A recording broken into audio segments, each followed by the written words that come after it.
Alright, today I'm doing a review on the Springfield Armory EMP 9mm. EMP stands for Enhanced Micro Pistol. I bought this pistol just about a year ago, and I would say I've put 500 to 700 rounds through it. That's all different kinds of ammo, mainly ball, but of course I've tested out different hollow points to make sure it functioned well. So let's take a look at it. I said this is the 9mm.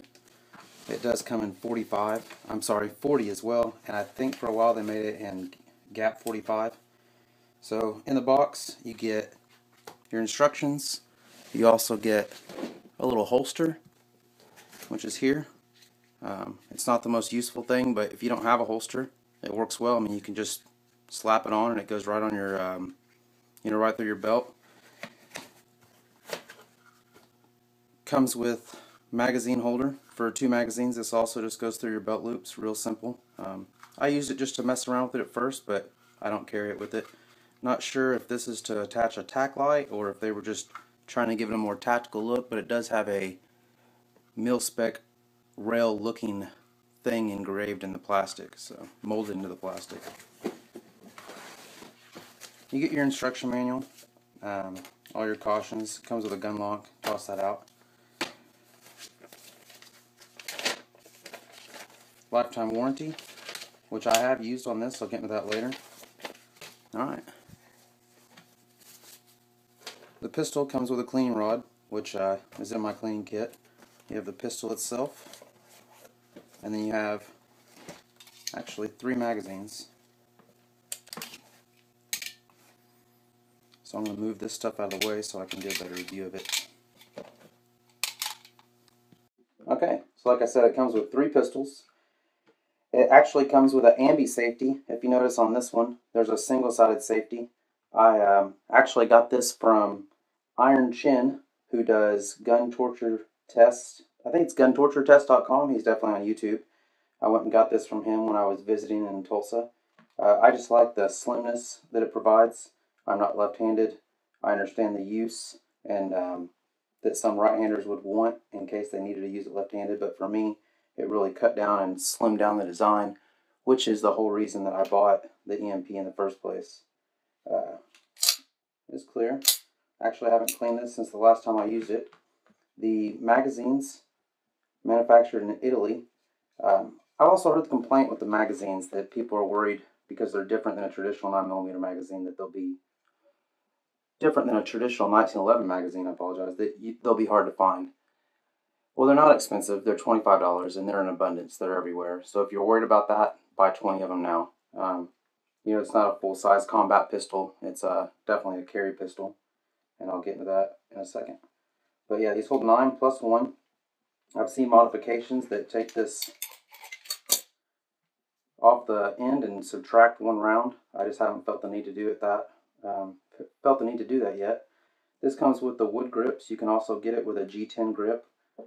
I had a lot more aggressive set of grips on here, and to be honest, I don't wear an undershirt very often, and it really just gripped my skin all day long. I mean, I had a rash on my back.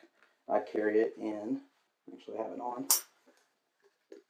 Galco King Tuck, very similar to the Super Tuck. Great holster. I think I got it for $36 when I was up in Tulsa visiting. Comes with night sights. See if you can see those there. Very visible, very easy. Difference between this and, let's say, a Kimber Micro 1911. One is most of the Kimbers are going to be in 45.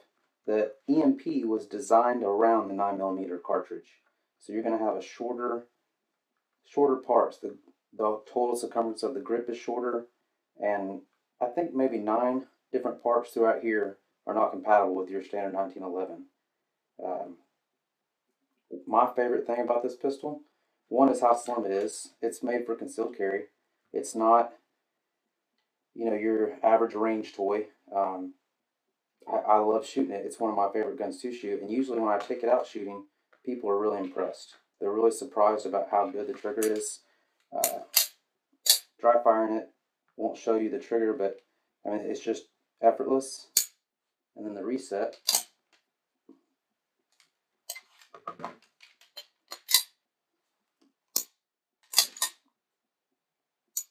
It's just minimal. There's hardly any reset there. I don't know if that shows well on video, but usually I take out the Glock and the FMP 45 Tactical, and then when I bust this out, it's the first thing I say is give the reset a shot, and they're just really impressed. I did have one little problem. This stopper here kept coming loose under recoil.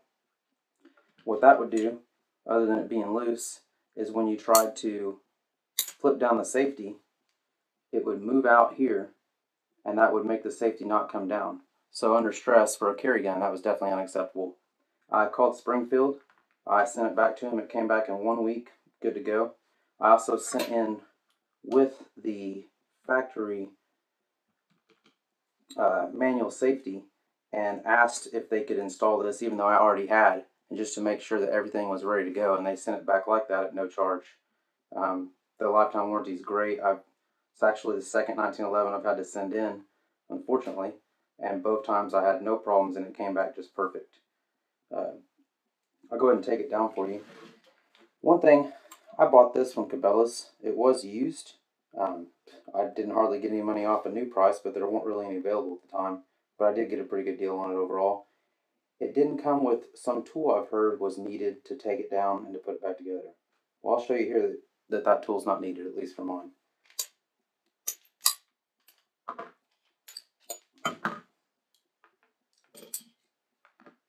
This little bushing that comes out. This is obviously, if you've taken apart a 1911 before, you'll notice that this comes apart a little different than your normal 1911.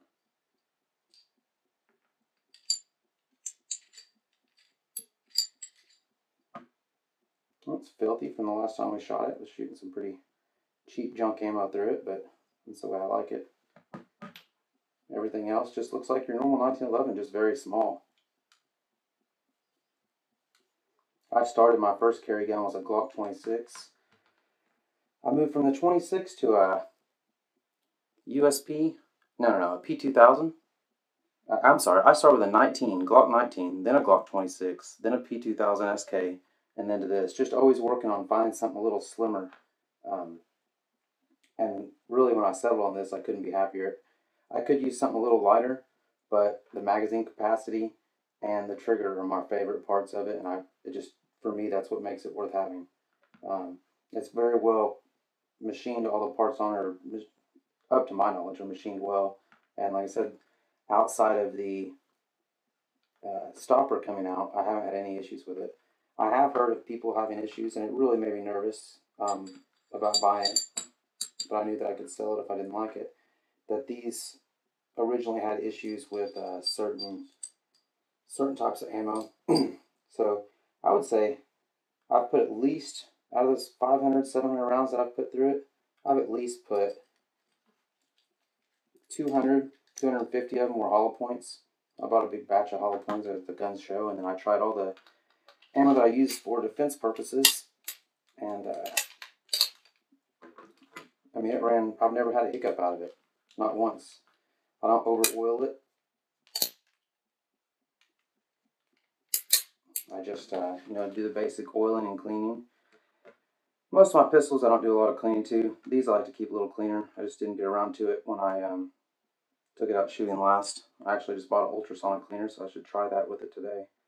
But for my shooting ability with a pistol, if you've seen my videos on here before, you know that I shoot more long-range tactical, long-range rifle type shooting, so I wouldn't call myself anywhere close to the best pistol shooter. I would call myself probably less than average, and I do seem to shoot 1911s the best. I always seem to get, that one ragged hole that slowly opens up, but it's all in that area versus just, I guess you'd call it flyers with other pistols. And, that's my fault. It's just the trigger control that I have. But this, to a certain distance, shoots as well, if not better, than any pistol I've owned. You have a real short sight radius. I'm not sure of the overall sight radius on it, but it's obvious. You can see here that it's very short. Try and give you a look down the sights there. But it's just, it shoots incredibly well. Most people that I take shooting if they haven't shot very many guns before. Um, I usually start them out with the Glock, or if I have a 22 available, I let them shoot that. But when it comes to pistols, I always let them try this, and this is always the one that consistently across the board people are a better shooter with. So I mean, I recommend this pistol. That's how I recommend it for carry. The only issue that you're going to have is maybe you don't like the length of the pistol grip, which you can shorten slightly by getting the modified magazines. I will put a link to where you can get those in the info bar because I can't remember offhand. And then it's a little heavy. This is an aluminum frame, but it is still a little heavy. But you know, a good holster, a good belt, that really shouldn't bother you. And overall, I feel most comfortable carrying this than my Glock 26, than my Glock 19, than my HK P2000. It just feels like it's not there, and that might have been my holster choice as well. But I don't feel nervous. I don't feel like it's going to get shown, that it's going to be seen. I feel like that I can shoot it accurately, and even under stress that I could do so. So anyway, there it is. That's a Springfield EMP in 9mm. I said it comes in 40 caliber and also 45 gap. I'm not sure if they still make it in 45 gap, but you can definitely find them used. I've seen a couple. Everything else is just typical like a 1911, the way you take it down, magazine release, the grip safety. I've seen a lot of people get checkering on the front.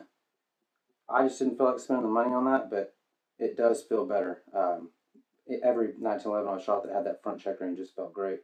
You can get more aggressive grips, but I'm telling you, if you're not going to have an undershirt on, you're going to feel that.